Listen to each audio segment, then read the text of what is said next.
Esta es la segunda parte del libro titulado Ven Espíritu Santo, escrito por Cari Palmón.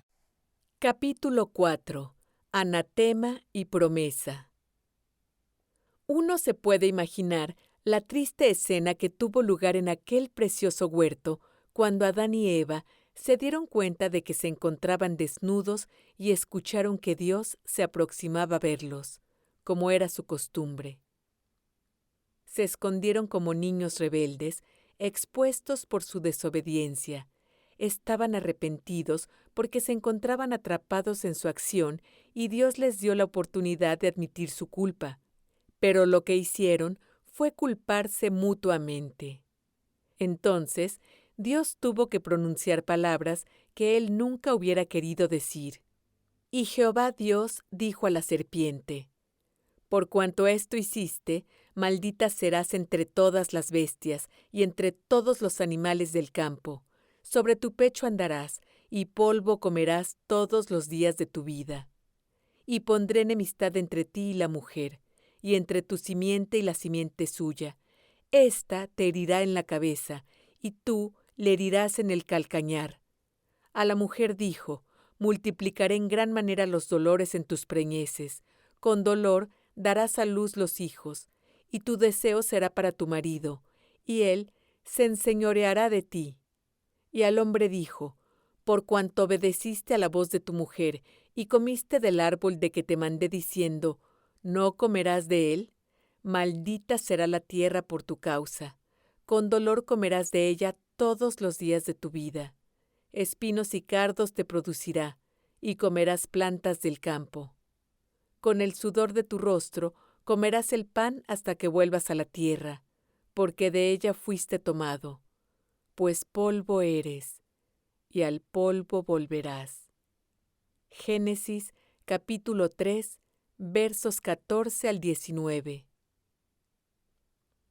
Cuando Dios entró en el huerto para confrontar a Adán y a Eva por sus acciones, primeramente se dirigió a la serpiente y le dejó saber que un día la simiente de la mujer le aplastaría la cabeza, lo cual es un golpe mortal para las serpientes.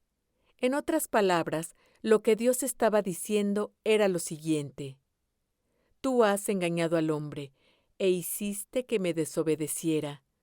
A esta mujer, la que utilizaste para engañar al hombre, la voy a utilizar y volveré a la raza humana a través de la mujer.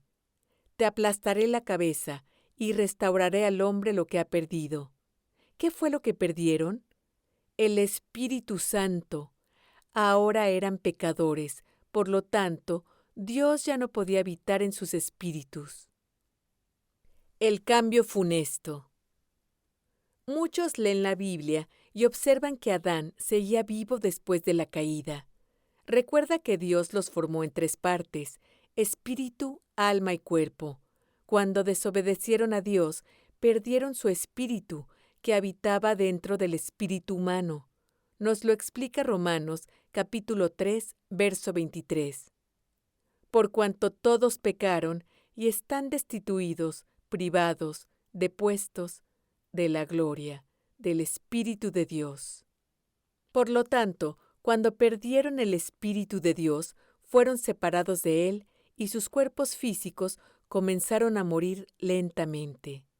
Todavía estaban físicamente vivos, pero espiritualmente ya habían experimentado la muerte debido a la separación de Dios.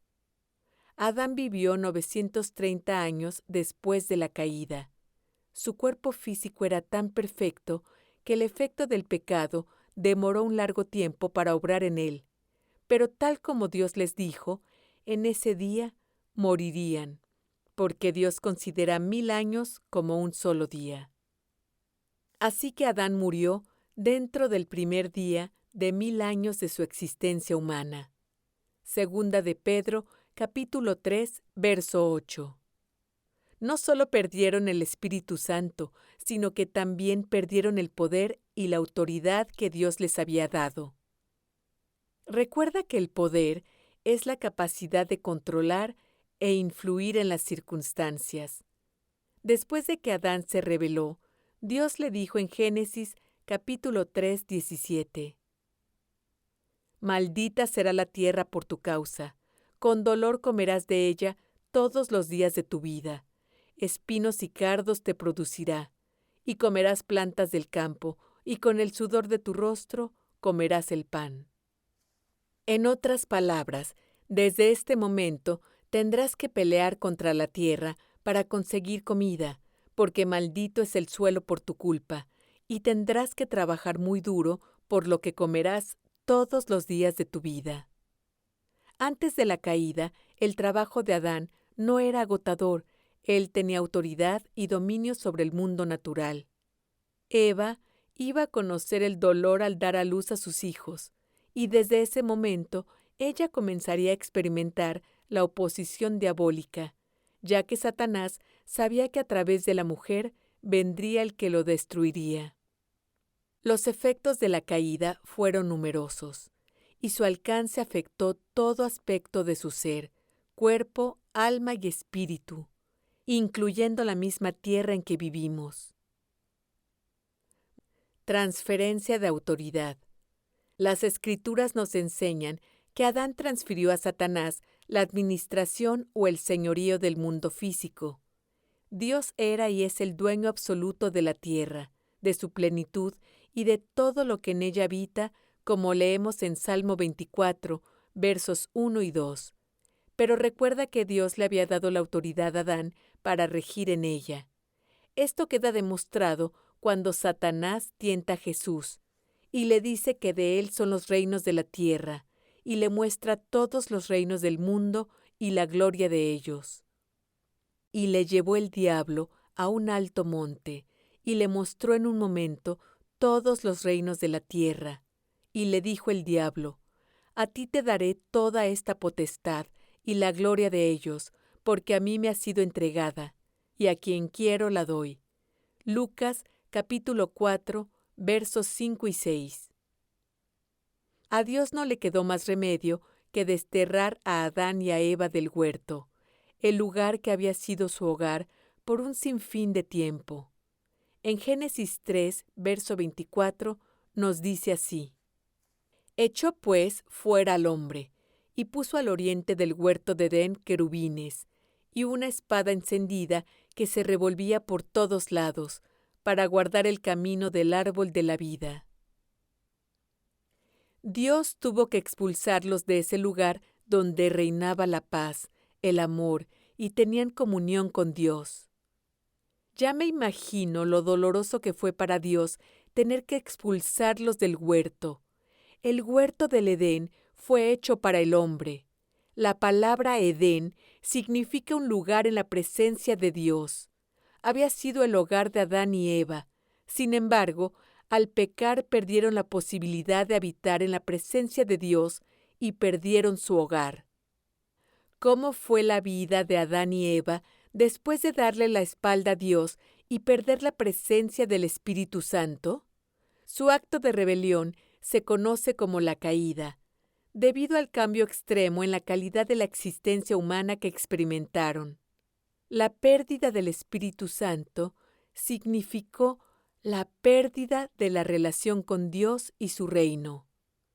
Dios había diseñado al ser humano de forma tal que su espíritu fuese la fuerza dominante en su ser, pero debido al pecado, eso se invirtió.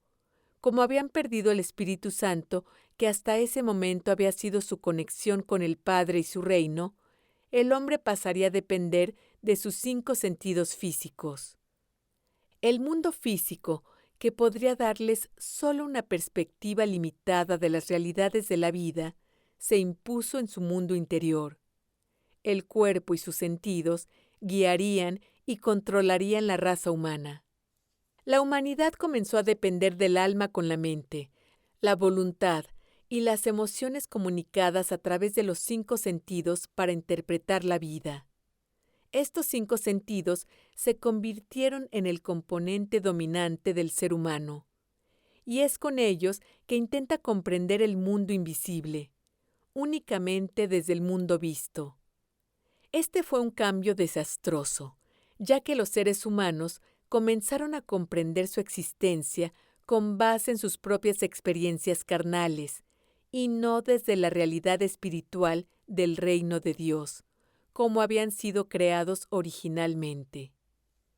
A medida que continuamos la lectura del Génesis, observamos la transformación que tuvo lugar en la tierra. En lugar de que el reino de los cielos definiera y transformara la tierra, ahora un reino con una cultura de pecado y maldad vino sobre ella. La primera familia experimentó el dolor de la muerte de un hijo cuando su otro hijo lo asesinó. La nueva naturaleza de los seres humanos reflejaba la naturaleza malvada de su nuevo dueño, Satanás. Cuando Satanás usurpó la autoridad sobre la tierra, el resultado natural fue la desgracia y la muerte. Su intención desde el comienzo fue matar, robar y destruir las vidas de todas las personas. Él ve en cada ser humano la imagen de Dios, al cual odia. Dios sabía que el hombre lo traicionaría, y la Biblia nos lo dice en 1 de Pedro, capítulo 1, verso 20, que desde el principio del mundo ya Cristo había sido inmolado. Esto significa que incluso antes del primer capítulo del Génesis, Dios sabía el sacrificio que se necesitaría para traer a la humanidad de regreso a Él. El propósito de Dios en la creación del mundo fue interrumpido y ahora lo tenía que corregir. Su espíritu ya no podía vivir en el hombre. Por lo tanto, su plan de rescate era venir a la tierra personalmente y proporcionar una forma de restaurar la pureza del corazón del hombre para que el Espíritu Santo pudiese venir a residir en él una vez más. Capítulo 5. El costoso plan. El Antiguo Testamento enfatiza el hecho de que, cuando Adán y Eva perdieron el Espíritu Santo, la humanidad se volvió pecadora y, en consecuencia, ya su Espíritu Santo no podía residir en ellos. Si Dios iba a restaurar el Espíritu Santo a sus hijos y lograr tener comunión nuevamente con ellos, algo tenía que suceder para cambiar el estado del ser humano. A través de los siglos, Dios ha utilizado a los profetas para indicarles acerca de su plan de redención, diciéndoles que vendría el Mesías que establecería su reino y los rescataría de sus opresores. Ellos pensaban que sería un rey como los reyes de la tierra, y no un rey procedente del reino de Dios. Cuando llegó el momento escogido por Dios, el ángel Gabriel se le apareció a María, una joven virgen, anunciándole que había sido escogida para traer al mundo al Hijo de Dios. María aceptó la palabra del ángel, y la Biblia nos cuenta que el Espíritu Santo vino sobre ella y concibió. El profeta Isaías había profetizado este evento. Por tanto, el Señor mismo os dará señal. He aquí que la Virgen concebirá, y dará a luz un hijo, y llamará su nombre Emmanuel. Isaías capítulo 7, verso 14. Su nacimiento significaría la presencia de Dios para dar libertad a la raza humana. El nombre Emmanuel significa Dios con nosotros.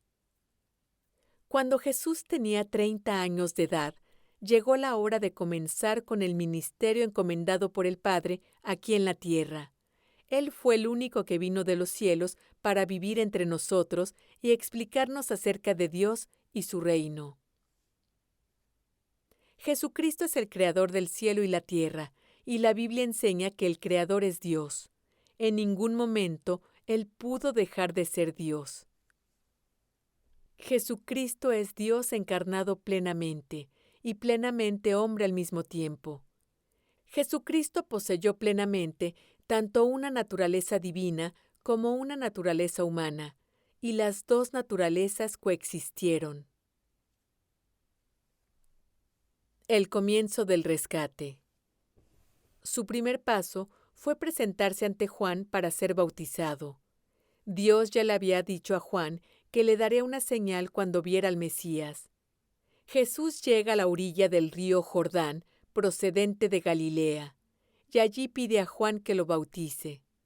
Juan protesta y dice que es él quien debe ser bautizado por Jesús, pero él le responde: «Deja ahora, porque así conviene que cumplamos toda justicia». Entonces le dejó. Y Jesús, después que fue bautizado, subió luego del agua. Y he aquí los cielos le fueron abiertos, y vio al Espíritu de Dios que descendía como paloma y venía sobre él. Y hubo una voz de los cielos que decía: «Este es mi Hijo amado, en quien tengo complacencia». Mateo 3, versos 15 al 17. Al salir Jesús del agua, los cielos le fueron abiertos. Al leer esto, uno podría pensar que las nubes se separaron suavemente.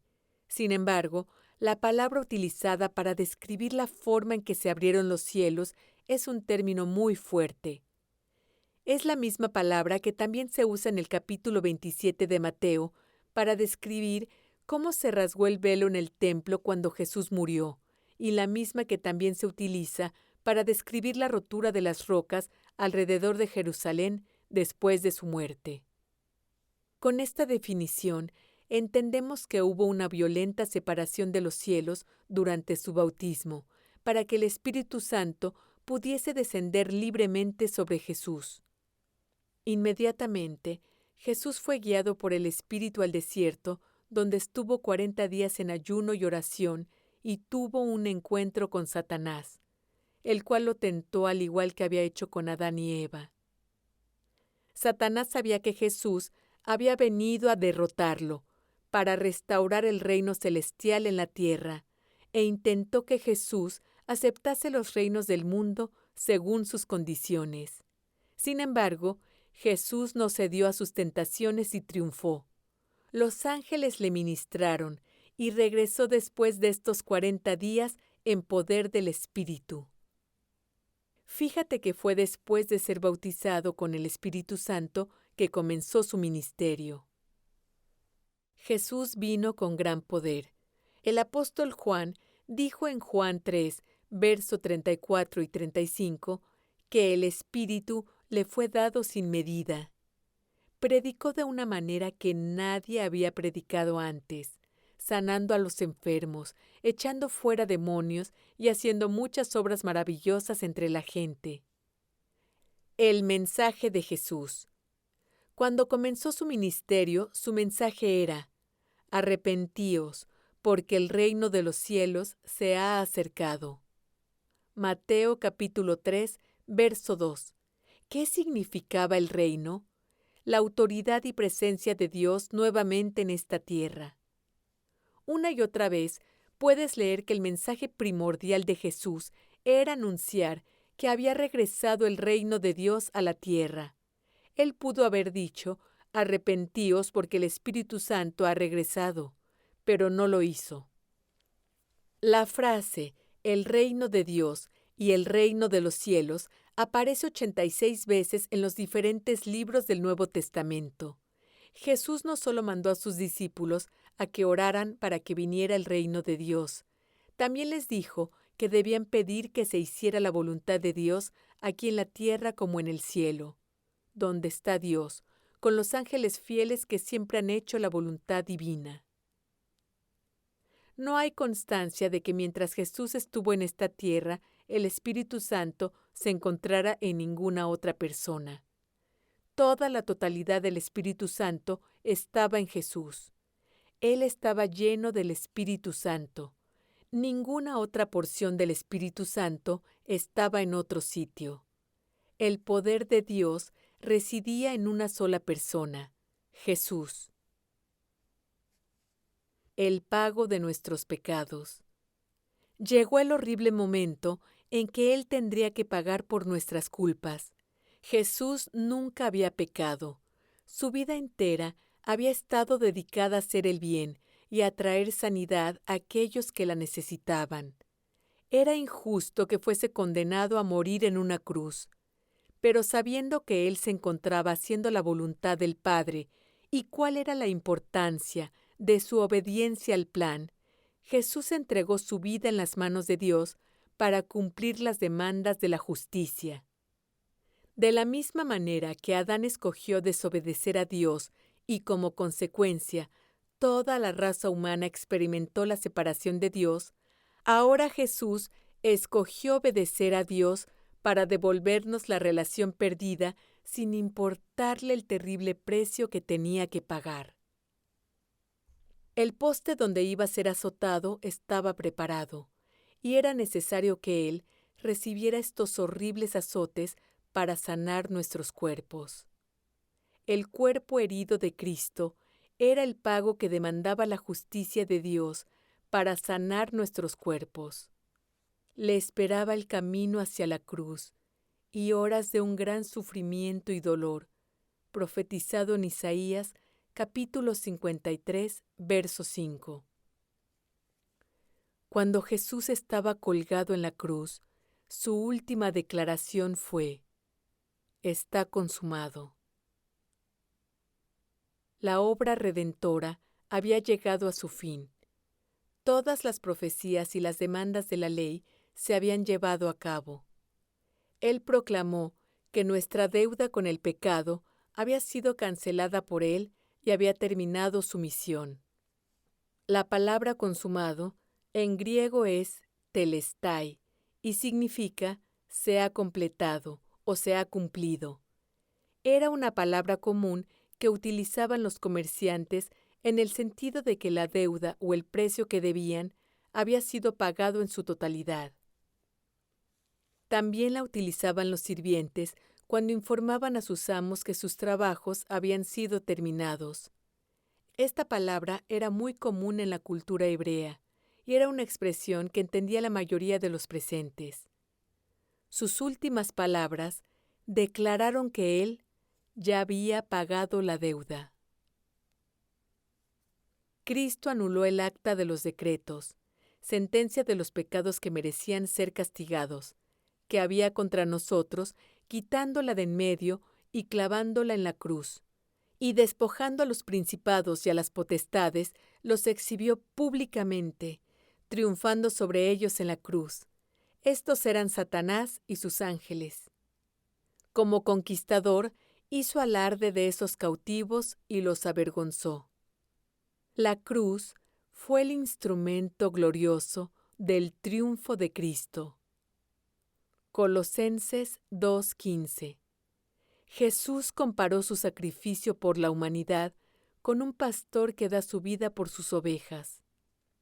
Su muerte fue una demostración del gran amor que Él tiene por cada uno de nosotros. Jesús murió voluntariamente en lugar nuestro. Cuando Cristo murió en la cruz, Él satisfizo el juicio de Dios con su sangre divina, para que nuestra relación con Dios pudiese ser restaurada nuevamente. Porque la paga del pecado es muerte, mas la dádiva, el regalo, de Dios es vida eterna en Cristo Jesús, Señor nuestro. Romanos capítulo 6, verso 23. Ahora que el pago se había realizado, la segunda parte del plan tenía que llevarse a cabo. El Espíritu Santo podía volver y residir en el hombre. Pero, ¿cómo iba a regresar? Capítulo 6. El regreso del Espíritu Santo. En el huerto, Adán y Eva utilizaron su libre albedrío para escoger a Satanás, y de la misma manera, nosotros podemos escoger libremente a quién servir, Jesús o Satanás. Cuando Jesús fue arrestado y crucificado, Satanás pensó que había ganado la batalla. Creyó que la muerte aniquilaría a Jesús para siempre, pero la muerte no lo pudo retener porque él no tenía pecado. Si Jesús no hubiese ido a la cruz y no hubiese sido obediente al plan de Dios, todavía estaríamos atrapados en la rebelión y en el reino de las tinieblas.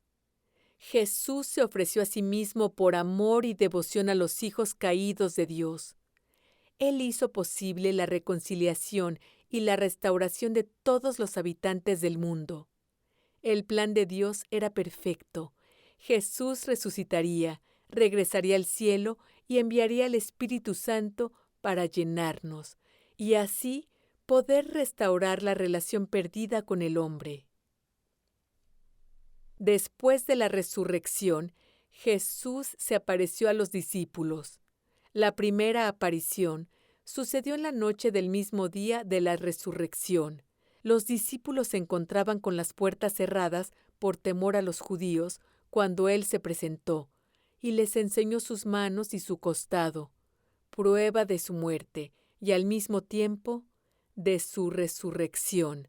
Podemos leer el relato en Juan, verso 20. Cuando los discípulos vieron a Jesús resucitado, supieron que Él era el Señor. Cuando aceptaron su resurrección y señorío, Jesús sopló sobre ellos y dijo: «Recibid el Espíritu Santo». En ese momento, los discípulos experimentaron el nuevo nacimiento. La Biblia nos dice que cuando nacemos de nuevo, el Espíritu Santo viene a vivir dentro de nosotros. Esta acción de Jesús, cuando sopló sobre los discípulos, nos hace recordar un evento similar en la historia de la creación, cuando Dios formó al hombre del polvo de la tierra y sopló en su nariz aliento de vida. Pero Jesús no dijo: «Recibe el aliento de la vida». Él dijo: «Recibe el Espíritu Santo». Cuando Adán se rebeló, perdió el Espíritu de Dios. Cuando Jesús sopló sobre sus discípulos después de la resurrección, lo que les estaba diciendo era: «Toma el Espíritu otra vez, como lo había tenido Adán». Devolvió a todos los seres humanos lo que habían perdido. La conexión entre el hombre y Dios se había restaurado. El Espíritu de Dios había venido nuevamente a morar en los hombres. Por la fe en la muerte de Cristo, podemos recibir perdón de nuestros pecados y vida eterna. La residencia del Espíritu Santo ocurre en cada creyente, en el momento en que hace a Jesús su Señor. Esta experiencia de salvación viene antes del bautismo en el Espíritu Santo mencionado en Hechos capítulo 2. Muchos creyentes han establecido una relación con el Señor Jesucristo, pero han experimentado muy poco del poder del Espíritu Santo, el cual es necesario para que nuestras vidas sean victoriosas en esta tierra.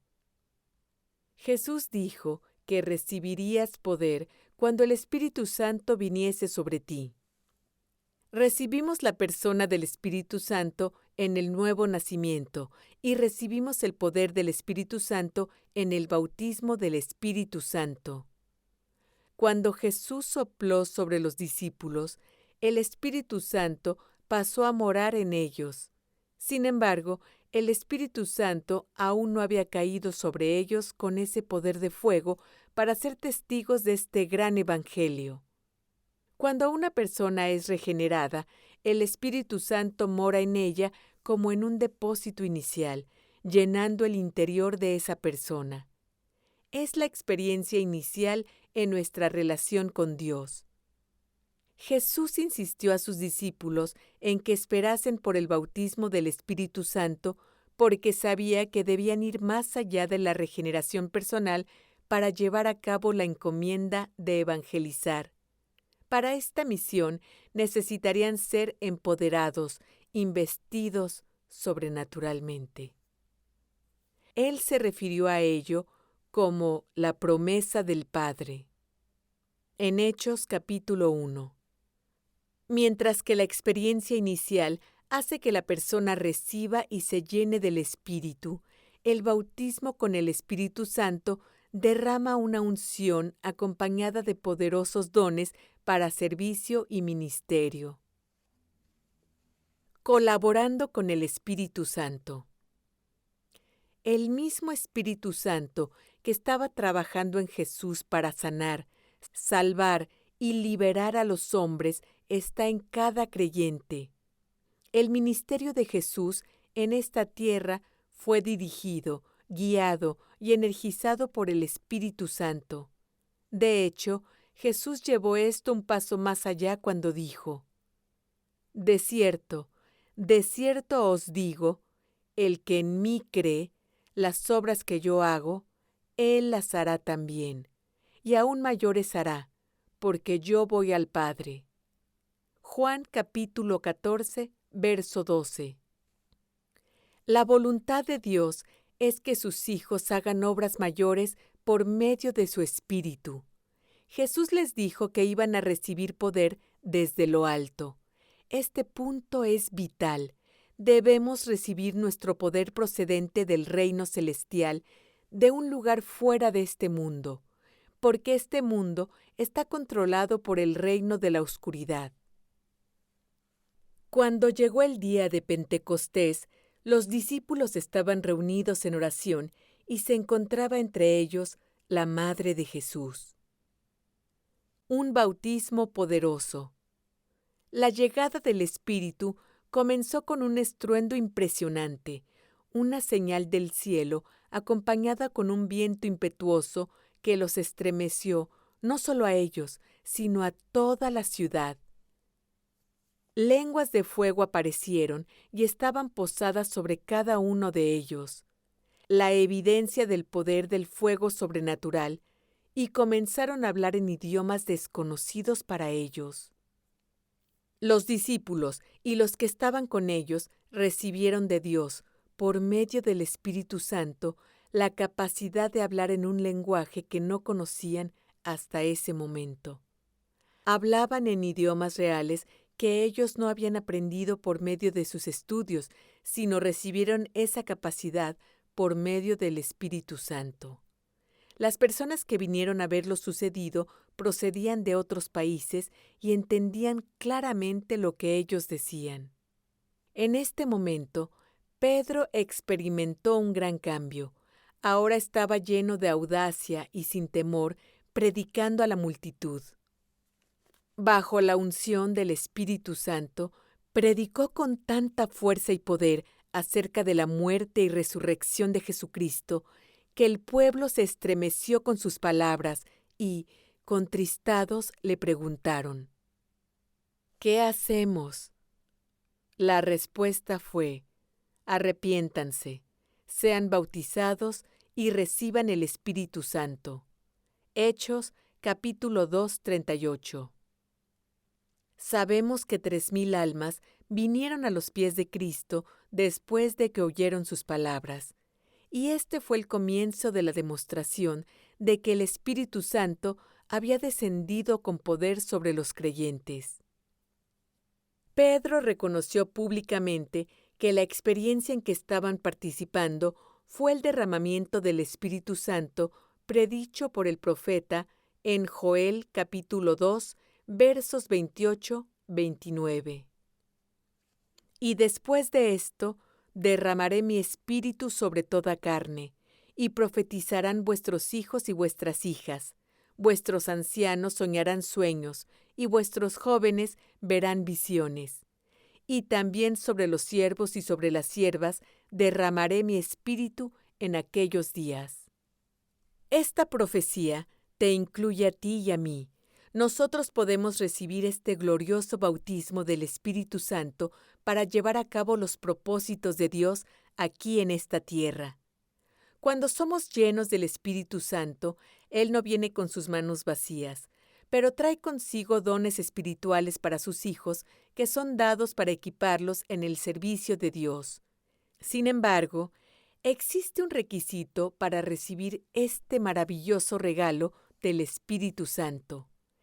Y es que la persona se haya arrepentido de sus pecados y crea en el sacrificio y resurrección de Jesús.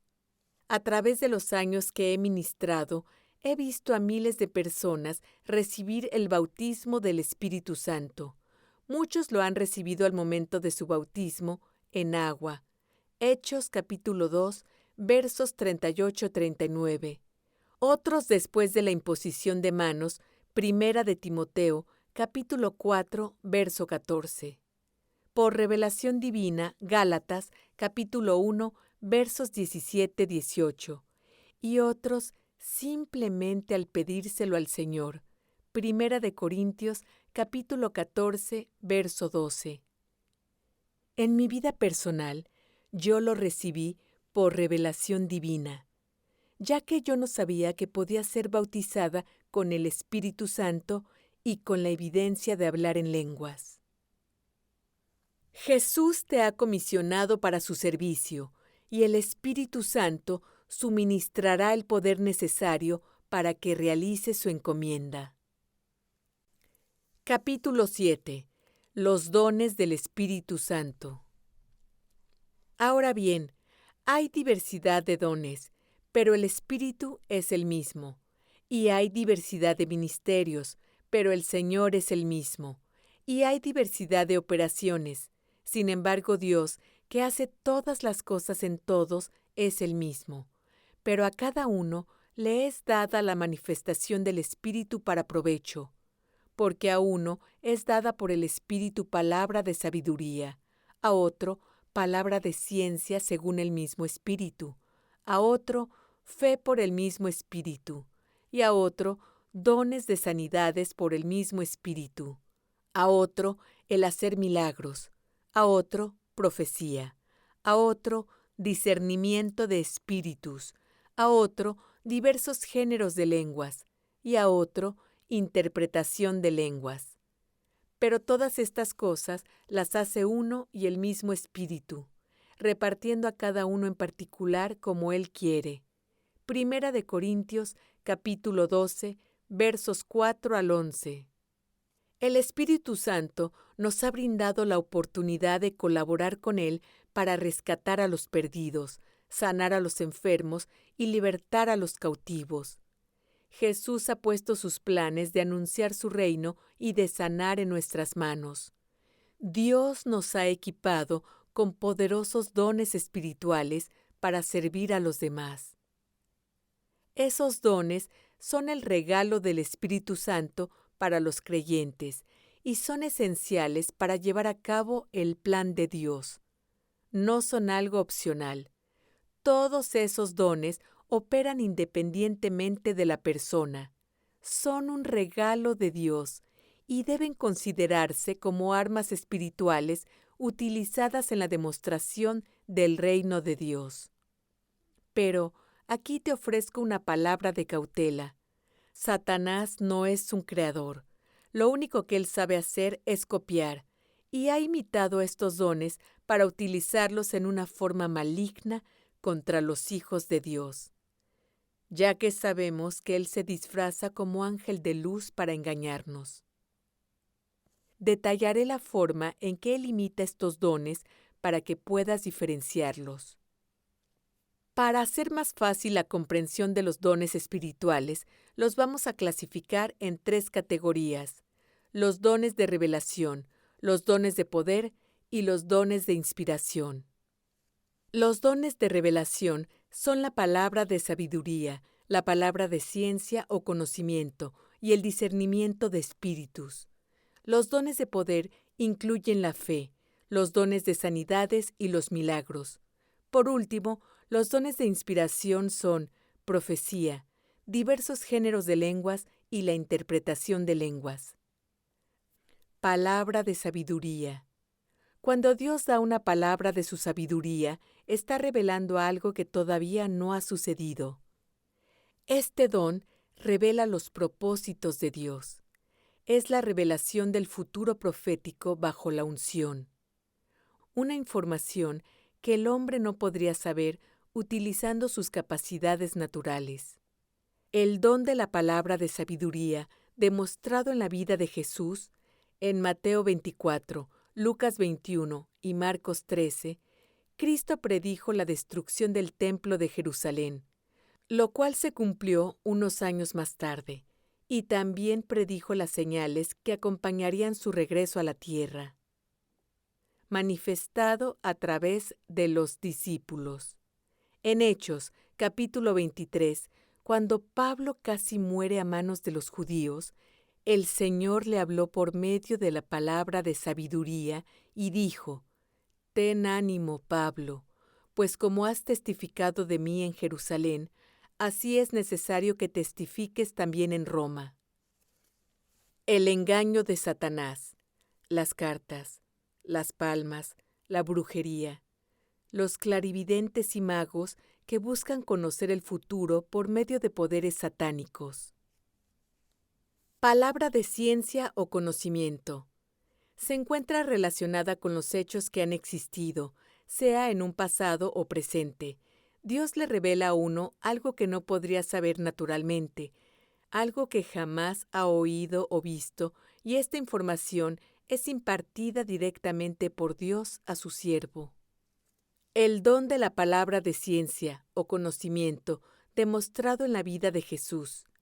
En la historia de Natanael, en Juan capítulo 14, versos 45 al 50, la información provista por Jesús convenció a Natanael de que él era el Hijo de Dios. Manifestado a través de los discípulos. El Señor le reveló a Ananías, a través de una visión, que un hombre llamado Saulo de Tarso estaba orando.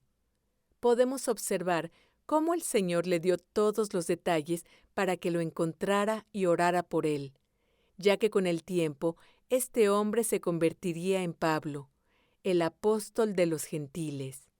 Hechos capítulo 9. Aclaración.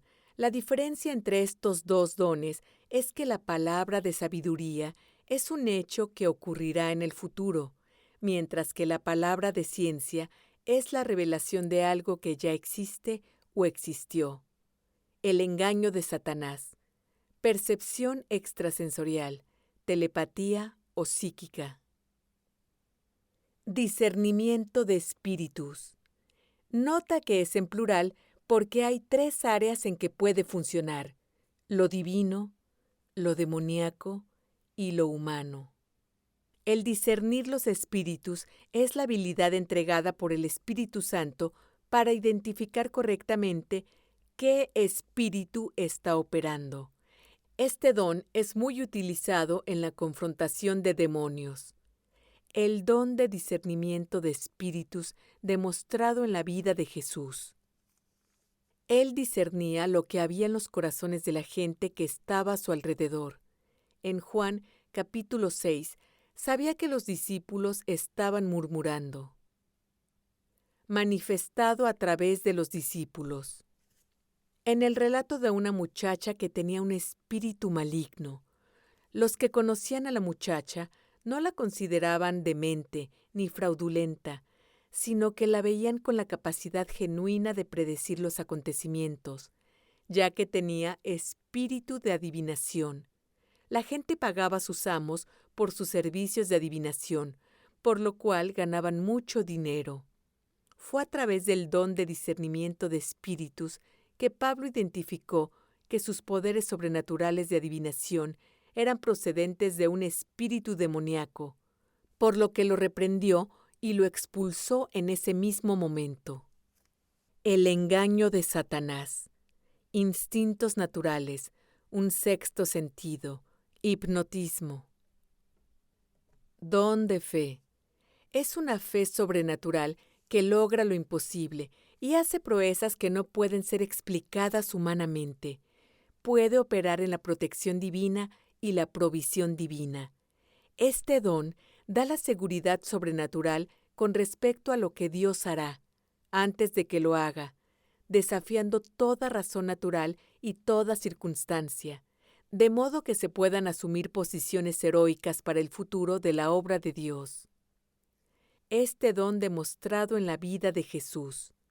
Hay varios ejemplos en su vida, tal como cuando habló a la higuera en Mateo, capítulo 21, y cuando calmó la tormenta con una sola palabra en Marcos, capítulo 4.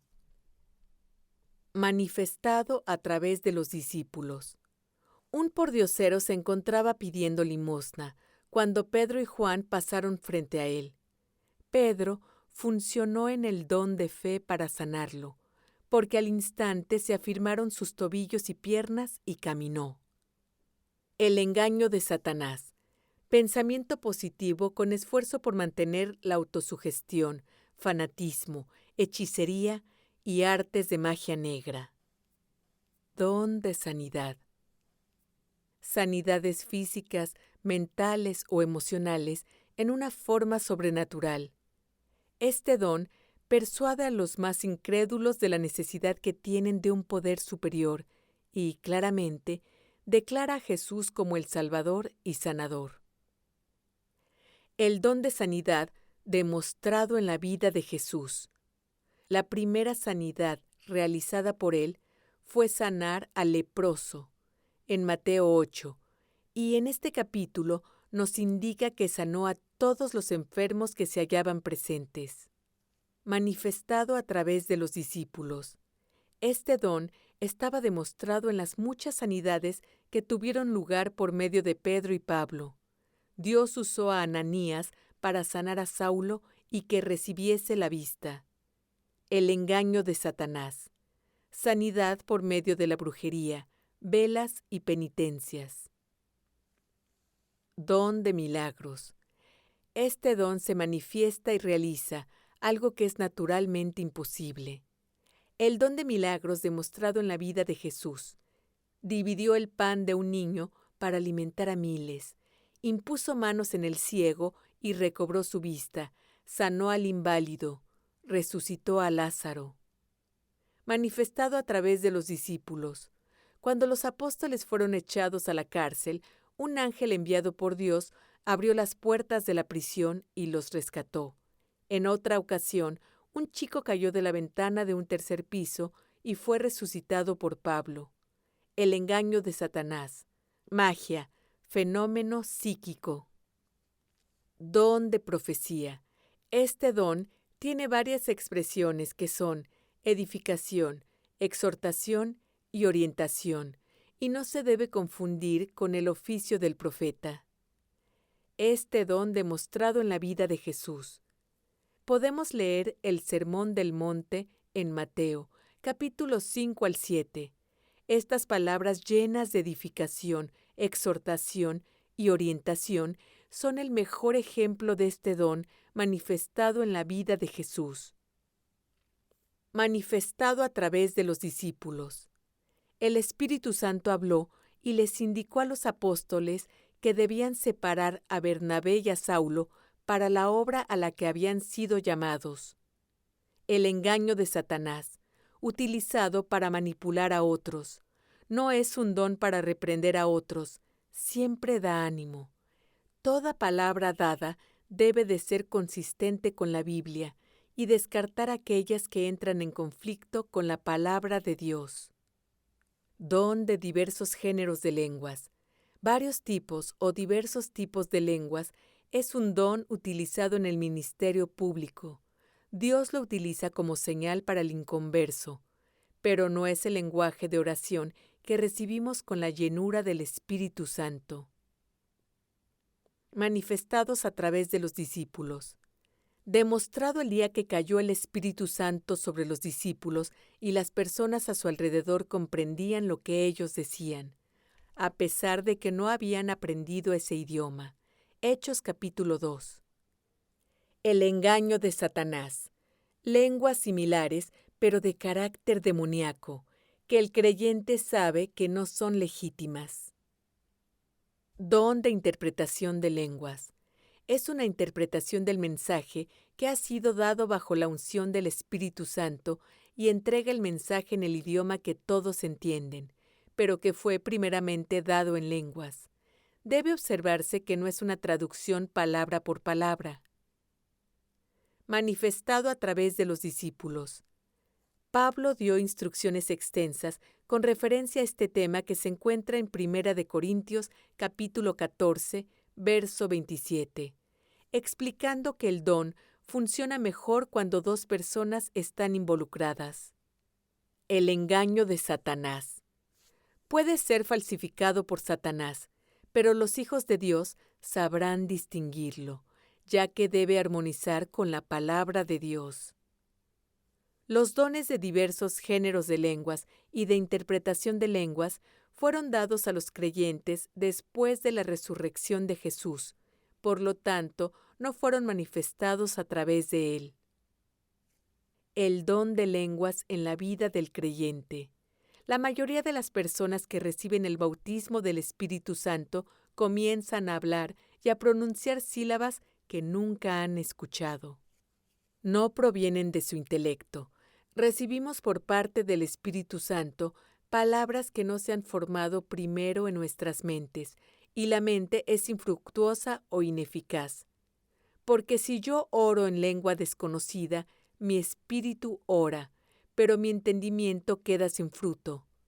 Primera de Corintios 14, verso 14. Este lenguaje espiritual proviene directamente del Espíritu Santo. Al comenzar por primera vez, muchas personas solamente tendrán pequeñas palabras o frases que podrán desarrollarse según se usen. En otras personas, estas lenguas fluyen libremente desde el comienzo. Algunos reciben este don en privado, mientras que otros lo reciben después de la imposición de manos. Hablamos en lenguas por varias razones. Primeramente, son evidencia de la llenura del Espíritu Santo. Las lenguas son un idioma sobrenatural mediante el cual estamos hablando con Dios y magnificándolo. Cuando oramos en lengua, estamos edificándonos. Porque si yo oro en lengua desconocida, mi espíritu ora, pero mi entendimiento queda sin fruto. El que habla en lengua extraña, a sí mismo se edifica. Primera de Corintios capítulo 14, verso 4. Las lenguas son una fuente de oración intercesora, y de igual manera el Espíritu nos ayuda en nuestra debilidad. Pues ¿qué hemos de pedir como conviene? No lo sabemos, pero el Espíritu mismo intercede por nosotros con gemidos indecibles. Romanos capítulo 8, verso 26. En mi vida personal, este tipo de oración de intercesión ha sido de gran valor, ya que muchas veces no he sabido cómo orar, pero el Espíritu de Dios toma rienda de la intercesión, y he orado con mucha más eficacia. El apóstol Pablo escribió que cantaba con el Espíritu y también cantaba con el entendimiento. El cantar con el Espíritu es una fuente de gozo para el creyente. Primera de Corintios 14:15. Por medio de este precioso don de lenguas, Dios puede traer a tu vida gran bendición espiritual. Tú necesitas conocer al Espíritu Santo de una forma íntima y personal. Él añora tener relación contigo. Permite que Él cambie tu ser y comienza a practicar su presencia cuando ores en lenguas. Búscalo con todo tu corazón, y al hacerlo, Él te saturará con su amor, con su sabiduría y su paz. Pero tenemos este tesoro en vasos de barro, para que la excelencia del poder sea de Dios y no de nosotros. Segunda de Corintios, capítulo 4, verso 7. Oración para recibir el bautismo del Espíritu Santo. Padre Celestial, vengo ante tu presencia en el nombre de Jesucristo, reconociendo que soy pecador, y te pido que me perdones. Me arrepiento de todos mis pecados. Yo renuncio a toda participación que haya tenido en el pasado con el oculto, la ouija, las cartas, la brujería, el horóscopo, y te pido que me perdones por ello. Creo en Jesucristo, tu Hijo, que murió por mí en la cruz del Calvario. Lo acepto como mi Salvador y Señor de mi vida. Jesucristo, te pido que me bautices con el Espíritu Santo, con la evidencia del don de lenguas. Gracias, Señor. Un comentario acerca de la autora.